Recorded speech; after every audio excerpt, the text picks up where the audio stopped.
Okay, welcome to the session and thanks for being here today. We'd like to thank the German government who funded this program through the International Climate Initiative. My colleagues and I from South North and PwC are going to present case studies from our work in Kenya and Bangladesh. And Alexia Kelly from Electric Capital, based in the USA, will provide an overview of the flagship report. And we hope this will provide further insights about the critical issue of mobilizing climate finance for NDCs. I'm going to move on to the next slide. I'll be facilitating the session today. My name's John Thorne, and I work for South North, currently working from home like most people around the world at the moment. I'm going to be providing an introduction to the Mobilizing Investment Program, and then Edna will talk to the work we've been doing in Kenya related to the master plan. Alexia Kelly will present the flagship report, and there's some really interesting material there. And Arij Riaz from PwC in Toronto is going to be talking about our work in Bangladesh. So today's session is I'm going to provide an introduction and a welcome. Alexia is going to talk through the flagship report and provide some details and some of the key findings there. Edna and myself will look at the Kenya case study, and then we'll move on to the Bangladesh case study presented by Arij Riaz, and at the end we'll take all questions. So please, if you've got questions, you can type them into the question interface, and we'll get to them right at the end. So Mobilizing Investment is a multi-country climate change project funded by the German government through the International Climate Initiative. The overall objective is to mobilize investment for NDC implementation to share lessons broadly. In each country, the project has selected nascent sectors or subsectors, working with government to design a program of action to stimulate investment. We focus on investment leaders and barriers, which often requires regulatory or policy reform, and bringing stakeholders together to build a shared vision is a key part of the work. Political support through champions is really important, because a multi-stakeholder dialogue is often the way that these type of barriers get unlocked. Okay, I'm going to move on to the next slide. So, as we know, NDCs are at the heart of the Paris Agreement.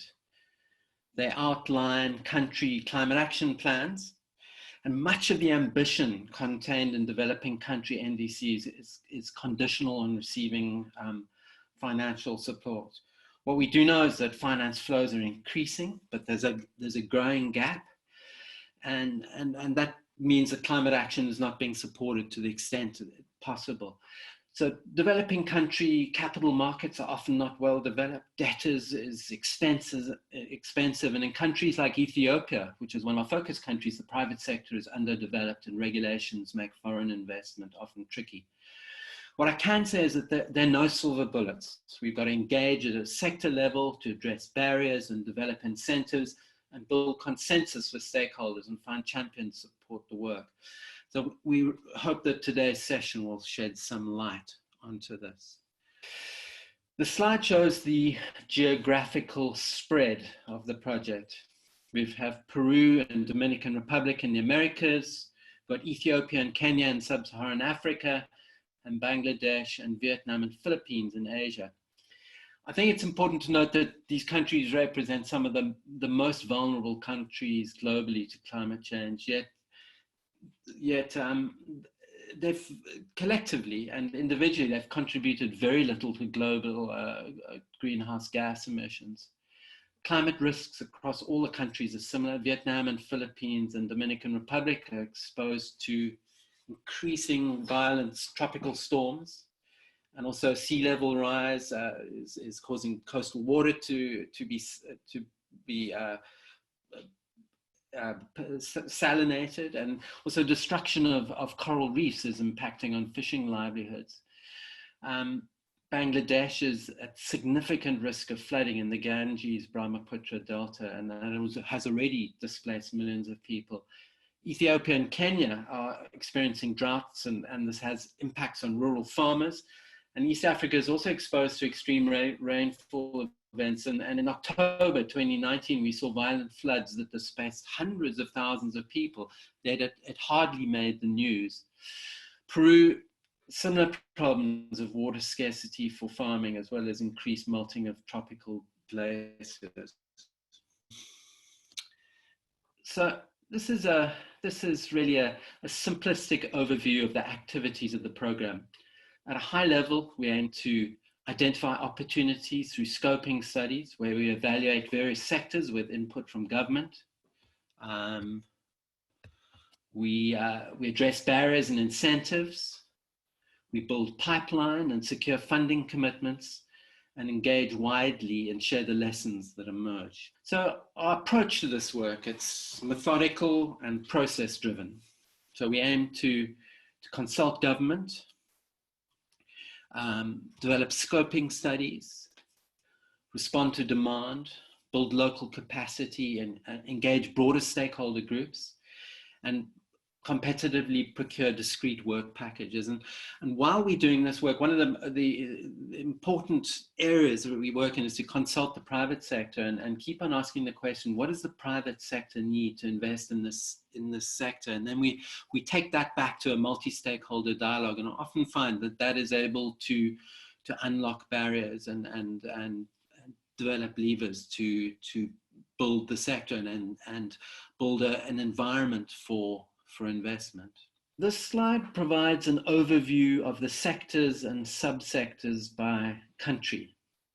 And the important thing to notice here is that in all countries, we're working in the energy sector and various subsectors of the energy sector and various subsectors within that. And this came out of scoping studies and conversations with stakeholders. And so it was largely demand driven. And at a macro scale, this represents what is happening in climate finance, where the majority of funding often goes towards the energy sector and mitigation type business models. And the reason for this is that energy business models are generally more mature and they're easier to fund. And clearly this is positive for the energy sector, and in some respects also represents some of the challenges of funding non-energy NDCs, particularly those that relate to adaptation. And I'm going to hand over to Alexia to take us through the flagship report. Thank you so much for that overview and introduction, John. And we're excited to be here very early in the morning, my time, to share with you some insights and learnings from this program that has been underway now for several years. In case, for those of you who don't know me, my name is Alexia Kelly. I am the co-chair of the Finance Working Group of the Low Emissions Development Strategies Global Partnership and the Principal of Electric Capital Management.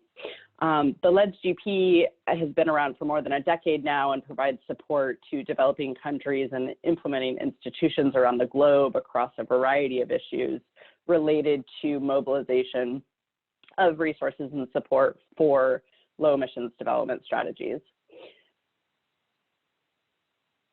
So we're delighted to be here and have been working closely with the South North and PwC teams on the IKI program, as we call it. This program and this paper that we will be releasing soon and that we're here to talk to you about today, you guys get a sneak peek, is under two learning themes of the program, which was really intended to help synthesize and pull out the key learnings from across the country programs and to really focus on and enable replication and learning from the work that's been undertaken in these countries over the last few years. So this report will be released in the next week or so. It'll be released next week. And the focus is really on approaches to mobilizing finance for climate action based on both the lessons learned from the IKI program and also from the work that we've been doing with the LEDS GP, engaging with developing countries around the globe as they really get serious about mobilizing finance at scale for NDC implementation under the Paris Agreement. The report has Several key objectives. The most important, of course, is to mobilize finance and support government decision makers and other implementing partners to rapidly identify and address key policy and regulatory challenges, and to help lay the groundwork for developing and implementing NDC finance mobilization strategies in key countries. And John stole my thunder. I'm sorry to say that we do not have a silver bullet, and we did not identify the magic NDC finance formula that unlocks trillions of dollars at scale. But what we did do, I think, is get some really useful insights that informed a much more structured way of thinking about climate finance and mobilization. So we identified a number of key opportunities in the countries that we were working in. And for those of you who might be wondering what this picture is, this is a picture from the work in Kenya looking at bioethanol production opportunities on sugarcane. And that's an example of how deep and specific you need to go in order to really effectively mobilize climate finance at scale. You can't just come in and say, okay, we're going to start mobilizing climate finance. You really need to have the conversation focused and centered on a specific set of interventions. And that emerged really strongly from the work. Since Paris, we've really noted an uptick in strength and political resolve. So as you know, the focus of many country governments in particular pre-Paris was really on completing the Paris Agreement and understanding the contours of that alignment. Since that passed, we have since moved on into a real implementation phase. And as you start talking about implementation, the questions that inevitably arise is, okay, how are we going to pay for this implementation now? And so I think we're seeing increasing amounts of intention, both in the donor community and at the developing country level, in really thinking about and getting serious about mobilizing finance at scale for the low carbon economy transition.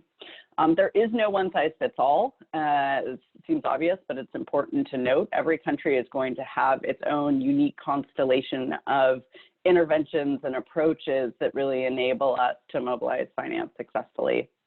And we've also noted a really enhanced interest from the private sector, and this stems from a couple of things. The first, of course, is that low carbon technologies are increasingly cost competitive in these markets. So as the cost of wind and solar and battery energy storage get lower and lower and lower, those prices have declined dramatically over the last 5 years. We are now cost competitive in many markets with fossil fuel incumbent technologies, which means that there is a much greater opening for the private sector to really engage in these markets in a way that is much more straightforward than when we were reliant on significant measures to close the price gap between the brown and the green. And then I think the last big opportunity that we identified was that policy and regulation can and does move the needle. So in every country that we looked at and engaged in, policy and regulation repeatedly emerged as a key driver for mobilizing finance and really made the difference in specific sectors on whether or not we were able to get programs moving or whether or not they were just stuck. And so we're going to talk in much greater detail about a couple of those programs in just a minute, but I find that actually really encouraging because I think sometimes those of us who work on climate finance mobilization and climate policy often feel like the private sector is kind of this big black box that's out there that's very difficult to influence and we don't really understand how it works. And so this linkage to policy and regulation and the formative role that policy and regulation plays in mobilizing finance is really encouraging and also a really interesting finding from this analysis. But of course, there were challenges. So we identified a number of overarching capital markets constraints. This will come as no surprise to any of you who work in this space, but challenges around direct foreign investment, around currency fluctuation, some of those bigger picture prevailing capital markets conditions that really impede the ability to mobilize capital at scale played out in all of the markets we worked at. Taxes and tariffs also emerged as an ongoing issue, as did local financing institution education. So local banks, local lenders, local investors often just aren't educated, and the private sector broadly just often aren't educated about new low carbon technologies, and they need some help kind of understanding how these technologies and business models fit in with the way that they're used to doing business. Including data and proof points and a lack in many countries of people being able to really understand, okay, how does this technology work on the ground and what are the key pieces there, repeatedly also emerged as a key barrier. And then finally, vested interest. And it's difficult to overstate the importance of this particular point. There are a lot of powerful invested incumbents who are not particularly interested in seeing their businesses disrupted by incumbent technologies and who have a significant and outsized oversight or ability to influence political and regulatory conditions. And so that also emerged, and we'll talk more about that in other key countries. So one of the first things that we did was try and think systematically about how do you go about developing an NDC financing strategy. And of course, the first step is to figure out what problem you're actually trying to solve. So often in the climate finance conversation, the conversation is just, well, we need to mobilize finance for climate action. That's great. You can't really have an informed discussion around how you do that until you start drilling down into specific sectors. So conducting that prioritization exercise of the eligible sectors and the sectors where you have the right mix of conditions, and we're going to talk more about what those are, to really be able to move the needle on climate finance mobilization and technology dissemination is a key piece of actually getting finance plans engaged. And throughout all of these processes, we really need to be focusing on engaging both the public and the private partners. And what we found in the countries that we worked in was that you could do this either through a top-down or a bottom-up approach. So in some countries, they started with the high-level NDC goal and worked down into identifying specific interventions by engaging with line ministries. So a high-level NDC commitment of, say, an 8% reduction from BAU by a certain time period, then starts getting mapped down to the line level, to the line ministry level, to the specific sector level, and then all the way down to the specific technology and intervention.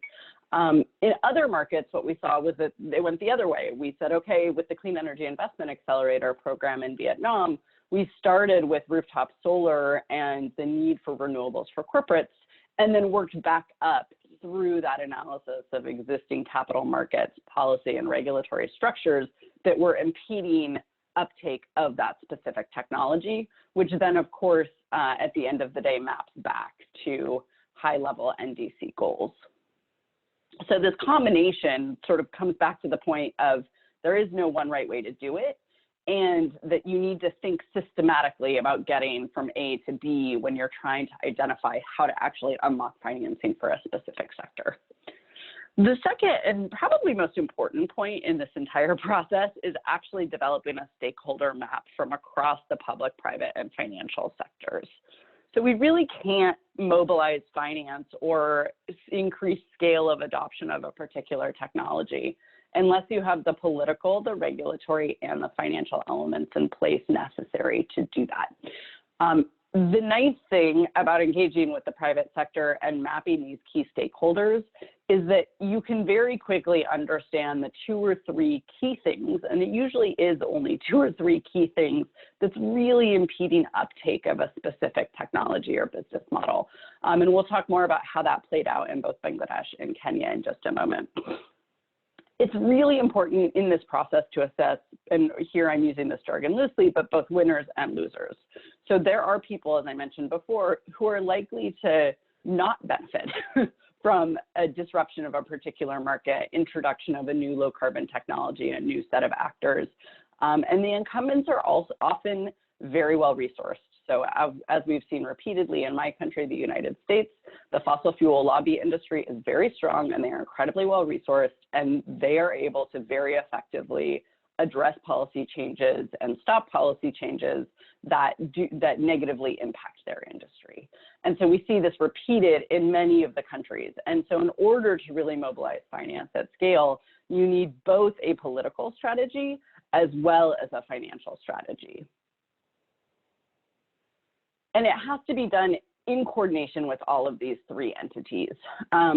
when we were kicking the work off in Vietnam under the Clean Energy Investment Accelerator, spent just a few days in country engaging with the private sector and the developers of solar and wind and other renewable energy technologies. And they were able to, within 5 minutes, rattle off the key impediments to actually scaling their particular business or technology in the market. So the private sector in doing this mapping is an enormously valuable and important resource and can help you very efficiently and effectively identify the policy and regulatory and capital markets barriers that are impeding uptake. Similarly, ensuring that you are tracking on and engaging with key government agencies and regulatory bodies is incredibly important, because that enables you to really understand, again, how that political landscape is shaping up, and also how the policy and regulatory changes might be rolling out, and or where the pain points are in the regulatory and permitting process. And then finally, other stakeholders. So particularly given the number of actors who are active in many of these markets, making sure that you are interfacing with and engaging with donor-funded initiatives and other programs in your country is a key element of success. The third step is to really go and dig even deeper into the barriers and challenges for a specific sector or technology. And the landscape mapping process and stakeholder identification process should actually result in a fairly quick inventory of both barriers and challenges. And then once you've done that, we're going to talk a lot more about barriers and challenges in the case studies. But once you've done that, you develop and execute your intervention strategies. Sometimes it's just one thing that needs to change in a market, as was the case in Kenya from a policy perspective, but more often than not, it's several things. And if you are tracking on one thing and push a reform through successfully, but you've neglected another key element, you're probably not actually going to be able to move the market. And so really making sure that you have all of your interventions very well articulated and are able to respond in real time and re-engage with your strategy and the challenges that you're facing on a regular basis is incredibly important in order to actually be able to successfully move a market, which is really what we're trying to do here. So in the countries that we worked in, the intervention strategies sort of fell into 4 main categories. Capacity building actually emerged as a really important element. That included engaging and educating outreach with key environmental ministries, industry associations, private sector actors, and financial institutions. So I do a lot of work on mini-grid finance in Africa, and we hear repeatedly from developers that they are just completely unable to access any kind of capital from local financing institutions because they fundamentally, the financing institutions just don't understand the market. It's also important to note that the risk-reward profile of many of these technologies, we're dealing with new technologies, we're often dealing with young companies that do not have that long established track record, inexperienced entrepreneurs, or sometimes experienced entrepreneurs that are just trying to do something really hard, which is open up a whole new market. And so that capacity building across stakeholder groups has emerged as a really important and powerful element of building comfort and support for these key markets. Policy change also emerged, as I noted before, as a really exciting and important element of how we can move these markets. And we're going to talk about the way in which that played out in a couple of our case studies. But I find that encouraging because that is something that is squarely in the realm of governments and policymakers. Piloting, again, this demonstration also emerged, and we had a number of exciting piloting examples in some of the countries that we worked in that we're going to talk more about. And then, of course, financing. And so often this takes the form of specific vehicles or financing tools to address identified capital markets barriers, such as loan guarantee facilities, hedging facilities, other types of risk mitigation approaches on the finance side that enable us to do this. So in summary, we have a key set of recommendations for scaling private sector investment, which we hope are accessible, understandable, and fairly common sense, but when taken together will really enable us to actually more systematically start structuring and engaging our finance and regulatory engagement in these markets to help mobilize the finance. So we need to understand the problem that we're trying to solve. We need to educate, engage, and learn from the private sector. We need to level the playing field, and it's difficult to overstate the importance of this particular point, because leveling the playing field, if the private sector can't make money, they're not going to enter a market, by and large. And so anything we can do to make the fossil fuel incumbent technologies more expensive, or the low carbon disruptive technologies and business models more profitable, is going to enable us to actually attract in that finance at scale. When the market when the market is there and it's ready, the private sector actors will come. Engaging government action, providing proof points, reducing taxes and tariffs emerged repeatedly as a key element and lever that governments can pull to help accelerate uptake of a particular technology. Supporting access to low-cost debt emerged repeatedly. And then, of course, educating and engaging consumers and communities. So the report goes into much more detail about all of these things, but this offers you a high-level set of takeaways that is useful for your work. And with that, we're excited to dive into Kenya, where we focused on promoting bioethanol for clean cooking. And then we'll go to Bangladesh and talk about the work on promoting off-grid solar there, which will really ground and provide concrete examples of many of the higher level concepts that I just talked through. So thank you very much, and I'll hand it over to John and Edna. Thanks, Alexia. For the next part of the session, we're going to look at our work in Kenya, where we focus on scaling up clean cooking in urban Kenya using bioethanol. And way we're aiming to do this is through making bioethanol price competitive through both technology and business innovation. And also, coming back to your point, Alexia, leveling the playing fields, and we'll get to that a little bit later.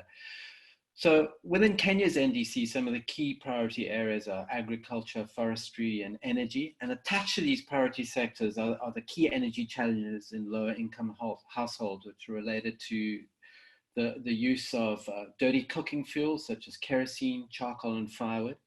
And it's important to note that 80% of the rural population in Kenya are using firewood as a primary source of cooking fuel, while 50% of urban Kenya, particularly in Nairobi, are using charcoal or kerosene. But before we zoom down into Kenya, I think it's important that we look at the global context. Cooking with dirty fuels causes emissions on a similar scale to global air travel. Or if it was a country, we'd have emissions on a par with Canada or twice that of South Africa. And then, of course, there's the environmental destruction of ecosystems through deforestation and impacts on food security. And the health effects are equally concerning. So cooking with dirty cooking fuels in the developing world is a significant problem, and indoor air pollution kills well over 4 million people annually, which is more than malaria and TB combined, not to mention the large number of people who are left as respiratory cripples. And this particularly affects women and children in the household. All right. So here's some quotes from the 2019 IPCC special report on climate change and land. So this is very much on the IPCC agenda, and it echoes some of the statements from the previous slide. And I think the last point is important. Most mitigation scenarios, including all pathways to 1.5 degrees, require substantial deployment of bioenergy as a fossil fuel replacement. And this is in a way feeds into the rationale and the work we're doing in Kenya related to the master plan, which provides us the roadmap going forward for addressing the supply side of the sector in Kenya. And Edna is going to talk to this shortly. Okay, this slide looks quite dense, but I think the key points really are: it's a big market, cooking fuel, $600 to $800 million per annum. Even in urban Kenya, it's dominated by dirty cooking fuels, charcoal and kerosene. The rural areas is dominated by firewood, and because people mostly collect that, it's not really possible at the moment to address this through market-based interventions. LPG is well understood and seen to be the cooking fuel of choice for upper income households. Bioethanol is relatively unexplored and achieved minimal penetration, but importantly, research shows that Kenyan urban households are now ready for rapid uptake of clean, modern fuels. We've mentioned before the serious health, environmental, and food security risk due to dependence on dirty cooking fuels, and the global risks are echoed at a country level in Kenya, and particularly a worrying trend is the relationship between deforestation and food security due to the effect on renewable water resources. So let's talk about bioethanol. It's clean and burns like LPG. If you're cooking with a bioethanol stove, you wouldn't be able to distinguish it from cooking with LPG. There's no smell. It cooks beautifully, actually. A household in Nairobi will use about 9 liters, and that'll for a week that'll provide all their cooking needs. And the cost of that through the partner companies we're working with is currently at about 70 cents per liter, and they're subsidizing it a bit at the moment, and we're going to come back to that a little bit later. It's essentially denatured alcohol, which is produced from the fermentation of feedstocks such as sugarcane, cassava, corn, etc. Most of it in Kenya is imported, and it's treated with an additive to prevent it being consumed. Right, so this slide outlines our partnerships in Kenya. We're working alongside a company called Cocoa Networks. And what excites us about Cocoa Networks is their potential to address this problem at scale. So currently they're serving about 20,000 households per month and expect to reach 120 by the end of 2020. They've raised a significant amount of private equity internationally, and their ambition is to list on the London Stock Exchange. And so clearly this company has the potential to address this important market at a scale we haven't seen before. They've partnered with Vivo Energy for distribution. So Vivo distribute the Shell products in Africa. And the majority of bioethanol in Kenya is imported in bulk and distributed to a network of about 700 bioethanol ATMs around Nairobi, and people pay with mobile money, and they can fill up they have a flask that's chipped, and they fill it up and take it home. However, to get traction, they need level playing fields in terms of import tariffs and VAT. And we're going to come back to that shortly. All right, so this next slide shows costs through the value chain and illustrates how Cocoa's innovations, which is reflected in that version 2.0, the innovations have resulted actually in a 40% reduction in price. So the old approach was to bottle at source and distribute bottles, and that adds a significant cost and logistic expense to the whole process. This next slide shows how Kenya compares to other countries in Africa related to the cost and due to VAT and import tariffs, and also shows that LPG is not subject to VAT or import tariffs, still requires a capital subsidy. Charcoal is part of the informal sector, so there are no taxes on charcoal. Kerosene has half import duty on it, and since the kerosene-free program, it's actually had a half VAT added on. And whereas bioethanol at the moment attracts full import duties and VAT. Our triple bottom line study which we had researched and developed as part of this program has been used extensively. And one of the main, I guess the main barriers we were aiming at was this reduction in VAT and import tariffs. And so the zero rating of VAT was announced at the 2019 budget. However, it wasn't ratified as part of the 2019 finance bill, which was disappointing. We're hoping for this to be addressed in the next, this year's finance bill. All right.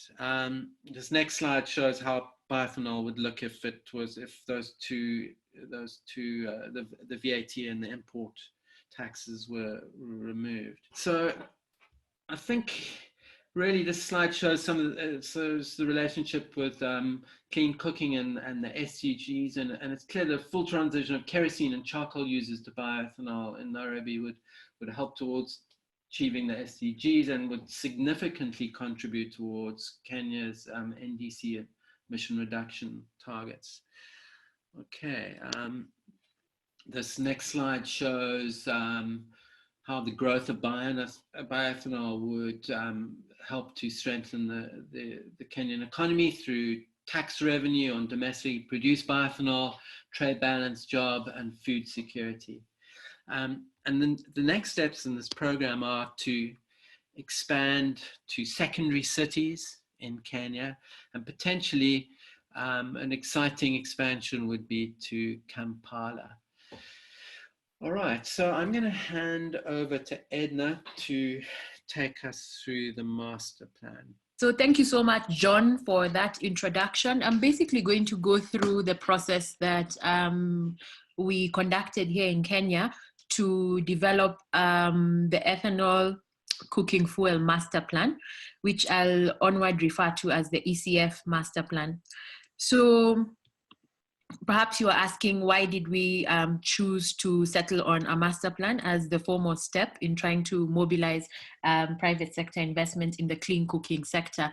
So, of course, from what John mentioned, it definitely felt like the master plan would be a good document to give investors confidence that the government is investing and is thinking about clean cooking as a sector which is very essential in pushing towards our climate goals. It was also an opportunity to flesh out what kind of enabling policy framework is needed to be implemented by the government so that other stakeholders can get involved in the industry, of course, in particular private sector. And it was also an opportunity to see how can this master plan be a channel to create more jobs for Kenyans, to attract more foreign investment, and many other benefits, which I'll talk about in a short while. Of course, John mentioned that the clean cooking sector is very important and has been mentioned in several of our documents. For example, the National Climate Change Action Plan, which talks about trying to ensure that more households can access clean cooking, and it also talks about goals on reducing deforestation and encouraging increased forest cover. And of course, with a population predominantly relying on firewood, it definitely makes sense that the bioethanol master plan is a very good step in encouraging alternative clean cooking fuels. I'll go to the next slide, which basically displays the process that we took, that we carried out in developing the master plan. So you'll see that in the middle we have. And sorry, could you make it a presentation view? I'll do that. Great. Okay, so you can see that in the middle we have South, South, North, and Dalberg. Of course, we are the ones who commissioned or began the process of developing the bioethanol master plan, and we contracted Dalberg, who are the consultants, and did the modeling and drafting of the plan, of course in close consultation with our expertise at South, South, North. And it was really a process. It was a very interactive process with both government stakeholders and private sector. So on your left-hand side, you will see the government stakeholders that we involved. We had the ministries of industrialization, agriculture, energy, Environment through the Climate Change Directorate, and Health. Now, when you look at these ministries, they were very carefully picked to form a working group because of their various contributions towards this bioethanol master plan. The bioethanol master plan is trying to unlock, the potential of upstream development of the sector. So it goes without saying that the Ministry of Industrialization, would play a key role in bringing into effect some of these policy recommendations that we have talked about to ensure that we have an enabling environment that can encourage a local bioethanol sector. When we talk about agriculture, the main feedstock that we have referred to in the bioethanol master plan is sugarcane, and we have also modeled cassava. But of course, from our research, we know that sugarcane is still, the most viable feedstock because of its ability to be transformed into energy. So Ministry of Agriculture was a very important partner in advising us on, how we'll go about balancing feedstock production and not interfering with food production, or, not interfering with arable land for food production. Of course, Kenya being a water scarce country, being almost 80% arid and semi-arid land, one has to be very careful how you go about talking about producing feedstock for bioethanol. We also have Ministry of Energy, so much interest from Ministry of Energy because of their focus on trying to, switch a lot of households to clean sources of fuel for cooking, for heating, for lighting. They have a lot of ongoing processes in the policy side, also touching on clean energy. For example, I know that there's the bio energy strategy, which is ongoing. There's a renewable energy master plan. So all of these really, when you look at what the bioethanol master plan is trying to achieve, is of great interest to achieving the goals of Ministry of Energy. Of course, the Climate Change Directorate, which is under the Ministry of Environment and Forestry, very keen to see some of those goals outlined in the National Climate Change Action Plan met. Of course, this is part of Kenya meeting her NDC goals. So we continue to enjoy a lot of support from the Climate Change Directorate. And the Ministry of Health has had or continues to have numerous campaigns on promoting clean cooking as a means of reducing indoor air pollution. There are quite a number of programs that they've rolled out in different counties. So you could see that, each and every member of this government working group had a stake in ensuring that, we continue to talk about the clean cooking agenda. So it was very comforting. It was very refreshing to see that everybody continues to feel that this plan fits into their goals and of course into our national goals. Of course, we worked closely with private sector and a couple of NGOs who are already involved in the clean cooking sector. Cocoa Network and Vivo, were particularly close in giving us their contribution because, as as John explained, cocoa is one of the companies that has rolled out bioethanol and is already involved in distributing it. They have their stores, they have the fuel. So it was very important to see what their experience is and to see how this can also inform a master plan that could cater for everyone who is interested in getting into this industry. Giraffe Bioenergy, mainly trying to focus on cassava as a feedstock, also a lot of interesting insights from themselves. Of course, the Clean Cooking Association, which is a sector lobby group, very important on matters of clean cooking in Kenya, and we were able to get quite a lot of insight from them. Kwale Sugar, this is one of the few companies who are using mechanized processes in their farms, and it was interesting to see how, if many other industries were to adopt their model, we could actually increase production. We also had a lot of good information from Muhoroni. This is a sugar company, Kibos, and Cassava Options. So basically, as you can see, these are organizations from Giraffe up until, from Kwale Sugar up until Cassava Options. These are the companies that are involved in the feedstock, be it sugarcane or cassava. So very important information, because this is what would be used to, of course, make the bioethanol locally. GIZ, SNV, practical action, livelihoods, a lot of them have been involved, in the clean cooking sector, a lot of campaigns and projects here and there. So it was also important to see or to get their perspective and ensure that is captured. Praj is involved in, manufacturing some of the equipment that will be used for a bioethanol, plant. So it was also very, it was imperative that we would also, get their views and ensure that they are well captured. So all these parties were working together to build, this shared vision for the sector to promote clean cooking.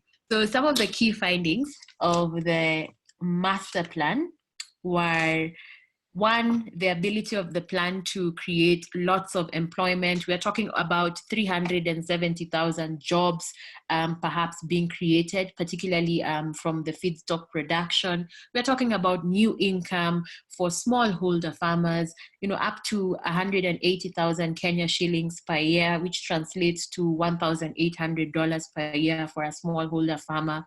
We're talking about almost 51 billion, in terms of revenue being generated. And we also have quite a number of gains in the environmental sector. We are talking about reduced deforestation and abatement of emissions. And also when it comes to health, we are looking at almost 3,700 deaths being averted over a 10-year period. Now, what are the key recommendations that we have seen from the master plan? Of course, this list does not capture all the recommendations that the plan has listed, but I'll just quickly run through them. To boost demand, we are talking about the importance of partnerships with private sector and the donor community for stove financing. I think it's increasingly becoming, apparent that to move this climate agenda in whatever sector you're talking about, you do need partnership. Stove financing is imperative, because if we don't make the stoves available, then bioethanol is not going to penetrate the industry. Creating awareness and discouraging use of dirty cooking fuels cannot be overemphasized. We've done quite a number of campaigns, including some social media campaigns. We are talking about tax and fiscal incentives across the value chain in order to ensure that we are creating an enabling environment. It could be through VAT zero rating, reducing or removing the import duty tariffs, tax rebates, and low interest loans. What are some of the recommendations to boost local production of liquid ethanol? Now, creating supportive smallholder farmer ecosystems is extremely important. The agricultural sector in Kenya is basically being held by smallholder farmers.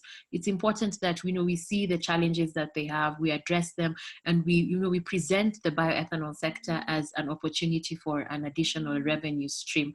We also have an opportunity to expand feedstock growing zones beyond the ones which are currently in the country, especially those that are mainly in the western side. We know that we can expand also to the coastal zone. Of course, we're also talking about unlocking climate finance to develop, basically a liquid ethanol ecosystem. And of course, tax and fiscal incentives across the value chain. So the next steps, we have three main next steps. We now have the draft master plan, which has benefited from the comments from all the working group members I shared. So the next thing is to have official government adoption of the plan. And when we have an opportunity for financing, we will conduct feasibility studies on setting up ethanol plants, as well as creating a working group to identify and resolve supply chain challenges. So I'll hand it over to John to take it from here. Thanks, Edna. I think Arij, you can jump in and take over. Thank you, Edna. Right, so let's just start with it. So Bangladesh is a country with a low elevation, and it has a high population density. So it's an economy that is heavily reliant on farming. And all of these factors make it quite vulnerable to climate change impacts. In fact, Bangladesh is almost always on the list of the top 10 countries most vulnerable to climate change. But there's also the other side of things where Bangladesh wants to become a middle-income country by 2021, which means they need to do a lot of accelerated economic development, particularly for their key NDC sectors, which are power, transport, and industry. So in their NDC Climate Action Plan, they've set out a 15% reduction target from baseline by 2030. This aligns with their economic development plans as well, which is to have at least 10% of the total energy mix to come from renewable energy. There is obviously financial gains from that target because it will help reduce cost of importing energy that they import at that extent from India and other neighboring countries, and for them to be able to provide a cheaper energy options for the populations in far-flung rural areas in Bangladesh. So keeping that in mind, when we started the project in Bangladesh, we did it in 3 phases. The first phase was around scoping which sector had the most potential for investment mobilization from the 3 NDC sectors: power, transport, and industry. The second phase was around developing business models and investment cases for market development of the priority subsectors selected from the NDC plan. And then the third phase developed a geospatial mapping tool, which is a decision-making tool. We'll go in more detail about all of these in the next slides. For each of these different phases, there was a separate timeline. We had separate technical partners that worked with, and we also engaged different sectoral stakeholders and national stakeholders for each of the different phases. So when we started the project in Bangladesh in 2017, we began scoping which sector amongst power, transport, industry had the most potential for private sector involvement. We had 3 sectors from the NDC: power, industry, and transport. And from these 3, we had 5 different subsectors, which is off-grid and on-grid energy sources for the power industry, energy efficiency in the industry, and then we looked at electric vehicles or the modal shift in transport. So at this point, we had a very extensive scoping exercise done that looked at the market, legal, regulatory, and technological barriers for each of these subsectors. And we did that by studying the policy, the investment and the market landscape for each of the subsector. We used literature, but we also interviewed a lot of the stakeholders. We did a lot of research. We met with a lot of project developers, investors, operators working in the field to try to understand the challenges that they've encountered. So at this stage, we were engaging with the National NDC Advisory Committee, which is made up of representatives from key sectoral ministries and departments in Bangladesh.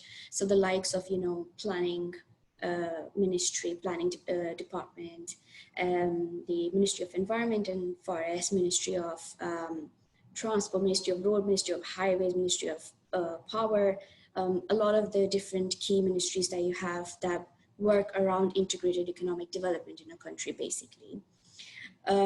So they were presented with the results of the scoping exercise, and based on our findings, the advisory committee, the government-based advisory committee, selected off-grid solar sector as the energy, as the sector with the most potential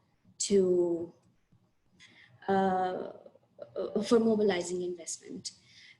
So the second phase was focused around developing the business models and the investment cases in the off-grid energy sectors, focused on 3 technologies: solar mini-grid, irrigation pumps, and solar ports. And then the third phase, we focused entirely on solar irrigation pumps. I will go into more detail about why that was the case in coming slides. Once we had done the scoping exercise and we selected off-grid solar energy as a sector we wanted to work on, the second phase started, and that was focused around developing business models for each of the 3 technologies, setting out the different constituent parameters, which could be altered to overcome barriers to market development. And we also looked at options for finance and implementation within the existing policy and regulatory framework. The idea behind all of this is to improve the bankability of projects. So we did that by studying the aspects that had hindered technology development of investments or hindered technology upscaling to date. And we also looked at examples from other countries to find innovative solutions. So for instance, we looked at similar contexts in Nepal, India, and in some cases Kenya as well.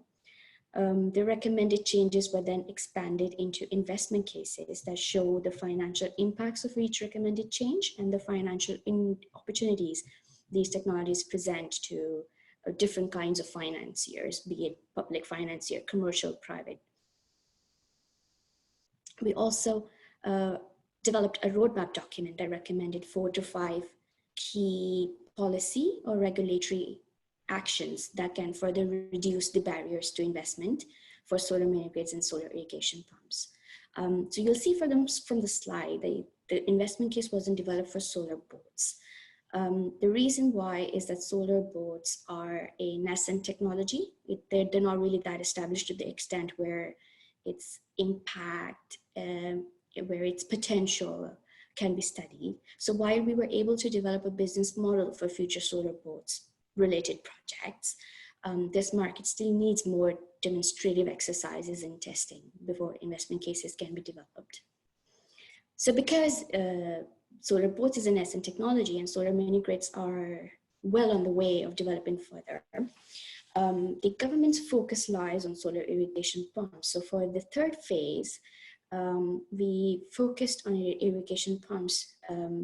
Government in Bangladesh plans to scale the market from 1,000 to 25,000 solar irrigation pump projects over the next 5 years.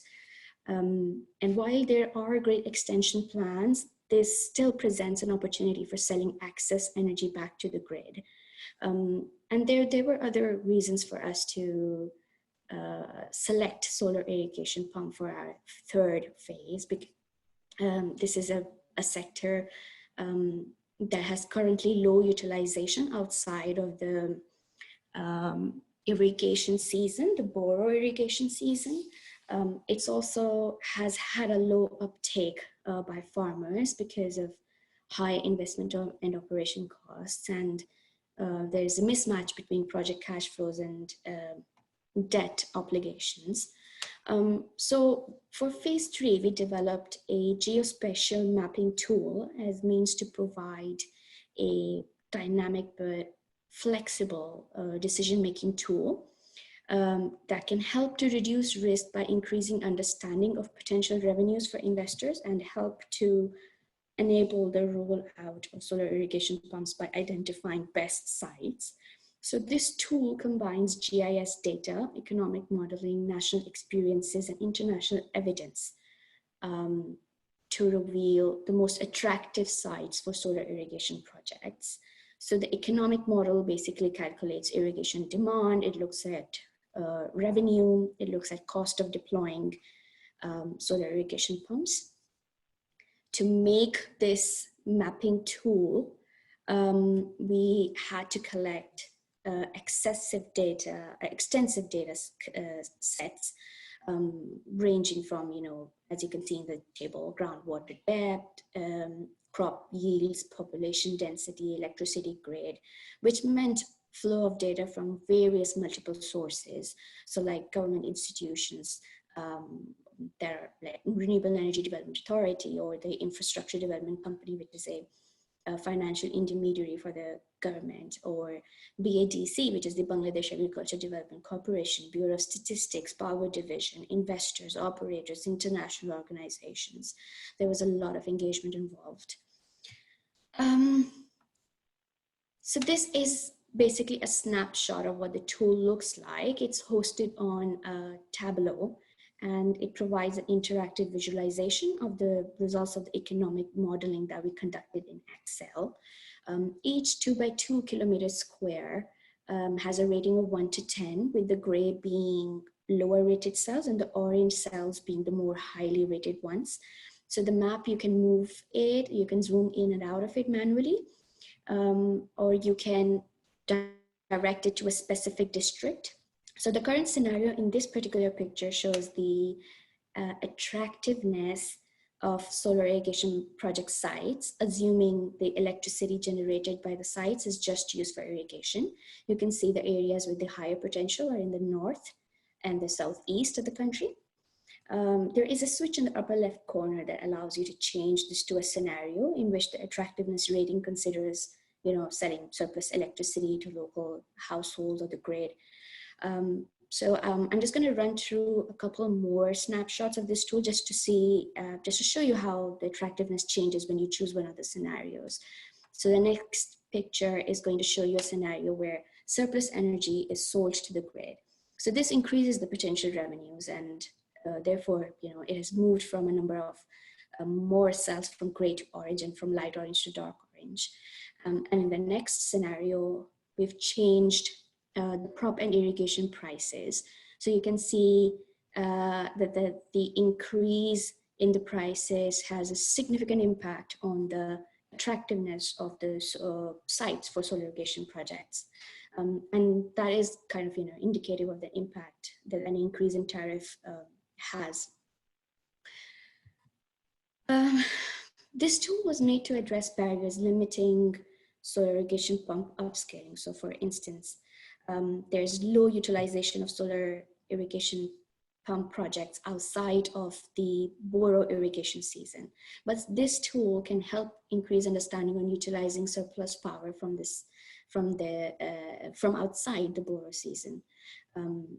High investment and operation costs can also be resolved by opening up revenue generating options. So some of our key findings have been that solar irrigation has a large technical potential, and the most attractive regions are in the north and northwest of Bangladesh.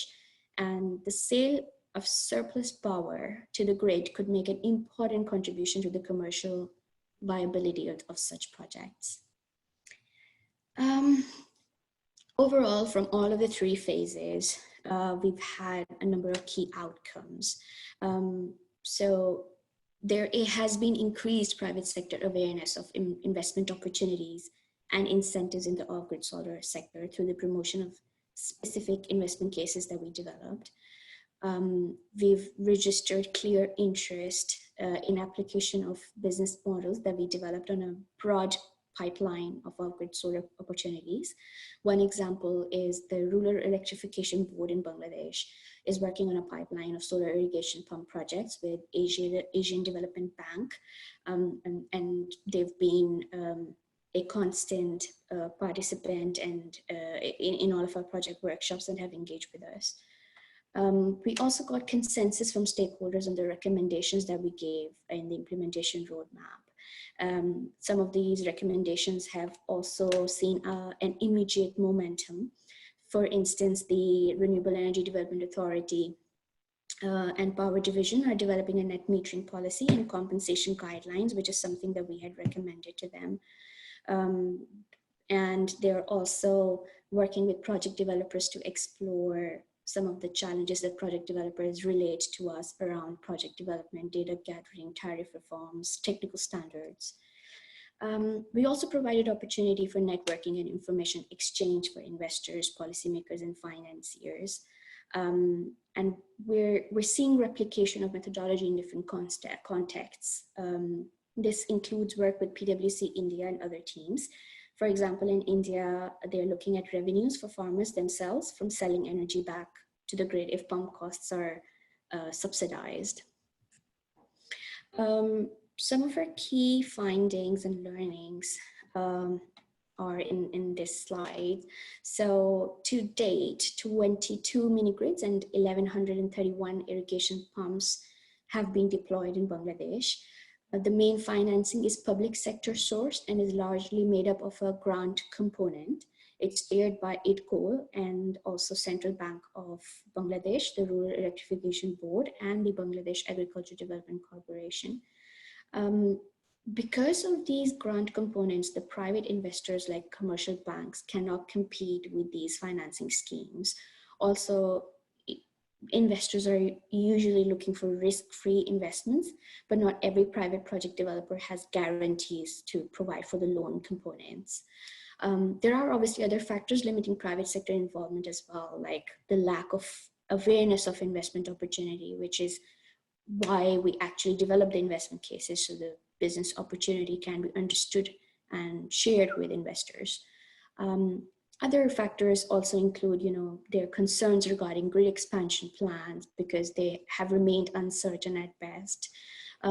Also, the grant-oriented tariff structures offered by IKI, the seasonality of the irrigation demand, which means the pumps can only be used a few months a year, and then they remain unused for the rest of the year. And that's mainly because of the lack of regulations for sale of surplus power. So the recommendations that we've made to mobilize finance include improving rate of returns by using more sensitive and robust analysis. They can improve financial returns by adopting anchor business customer approaches, for instance, which means that you acquire more reliable and extensive customer subset from industrial or business community. That helps ensure a stable and high demand with stronger and faster customer acquisition from the get-go. And that obviously also helps if you lower your operational and maintenance costs.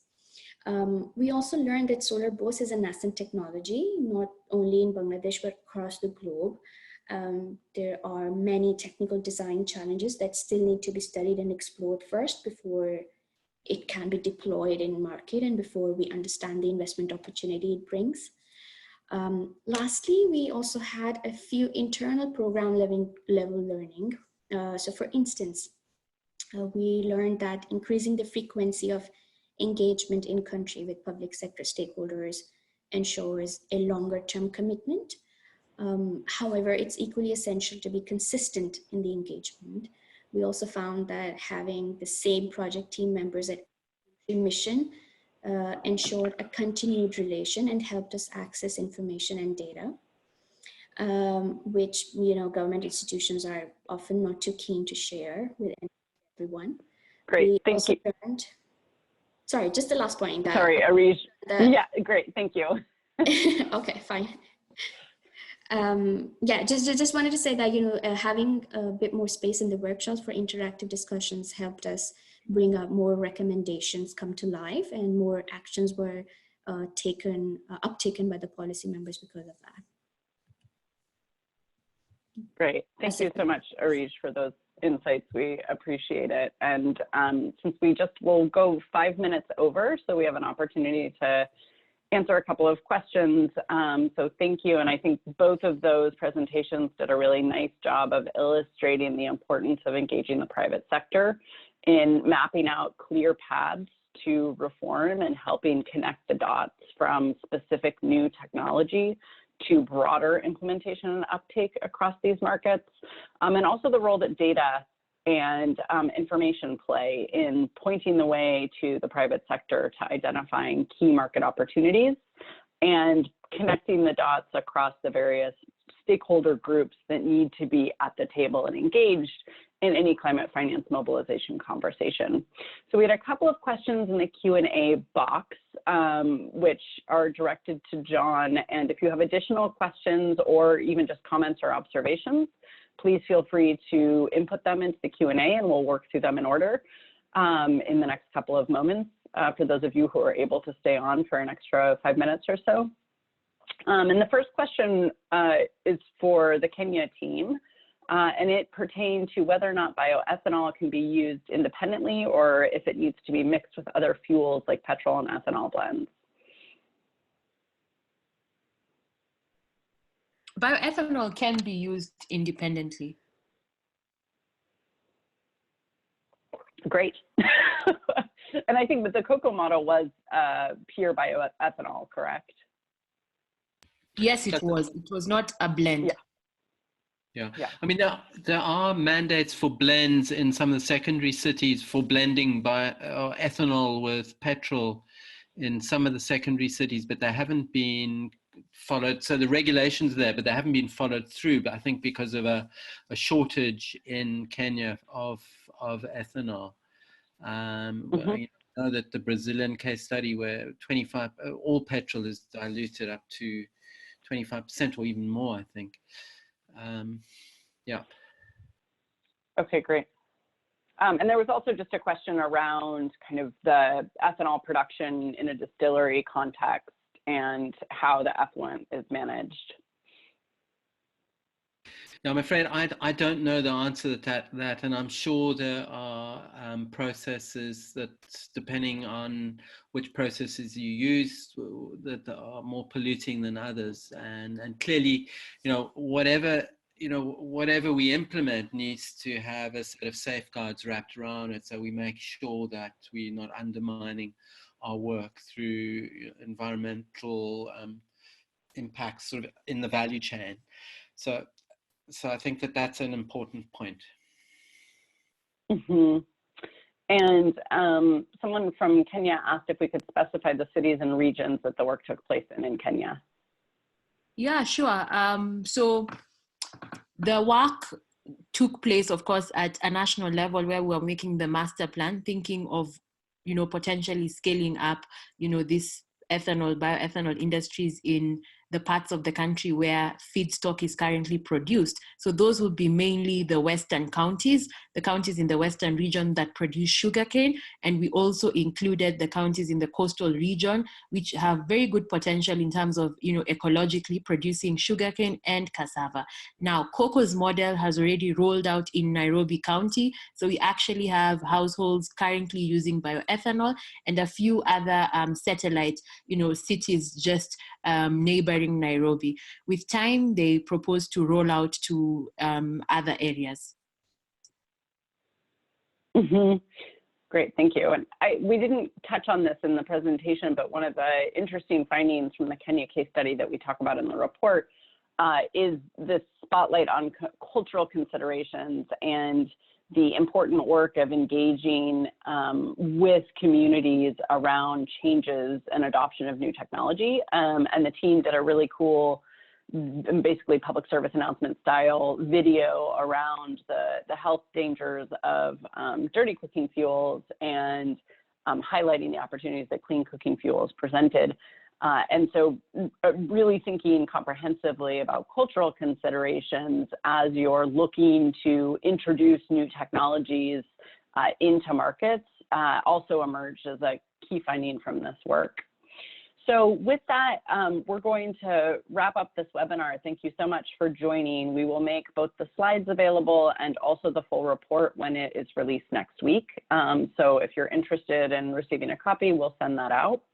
And then we will look forward to continued discussions with all of you. Thank you to our panelists, and thank you to all of you for joining us today and for your participation. We hope that you are well and safe wherever in the world you are. And if folks can just take 1 minute to complete a poll, we're going to put that up. So before you jump off the line, please take a couple of moments to fill out our survey. And we're going to end the webinar. Thank you so much for your time and participation, and look forward to further communications with us on the materials. Have a wonderful day, everyone.